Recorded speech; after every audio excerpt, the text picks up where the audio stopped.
আবার খেললাম অনেক দিন পর। হিয়া!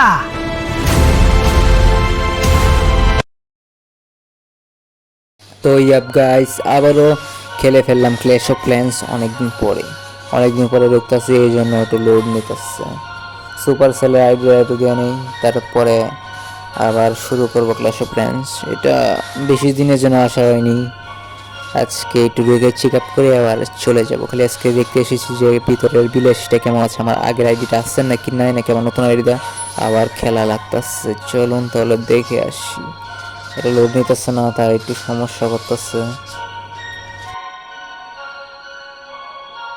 শেষ মেশ অনেক কষ্টের পর হয়ে গেছে, তাহলে একটু ক্ল্যাশ অফ ক্ল্যান্স একটু ঢুকে দেখা যাক যে ভিতরের অবস্থা কীরকম আছে। যেহেতু অনেকদিন ধরে খেলা হয় না, আজকে ঢুকলাম এই প্রথম। বিলেস তো বট, আগের আইডি তো নয়, আর এই জন্য এবারে আবার খেলা লাগতেছে। তবু আর একটু চেক আপ করার জন্য আইডিতে ঢুকলাম। ক্ল্যাশ অফ ক্ল্যান্সে ঢুকাই একটু চেক আপ করার জন্য।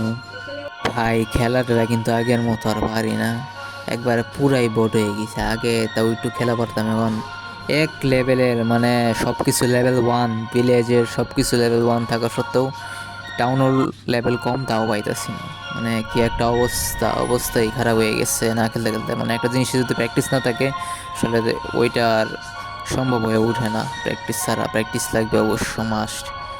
সো এটা কোনোভাবেই সম্ভব হয় না। এখন ফ্রি ফায়ারে শিফট হয়েছিলাম, এটা অনেক দিন আগেই খেলা ছেড়ে দিয়েছিলাম।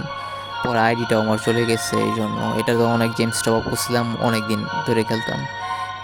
লাস্টে মাস্টে আমার যে ভালো আইডিটা ছিল ওটাও চলে গেছে। এখন কেয়ার করার পরে আমি আবার 2022 সালের প্রথম দিকে ফ্রি ফায়ারে শিফট করছিলাম। ফ্রি ফায়ারে শিফট করার পরে ওইটা খেলা, পরে ফ্রি ফায়ার আবার ওইটাও 2-3টা আইডি ব্যান দিচ্ছে মোটামুটি।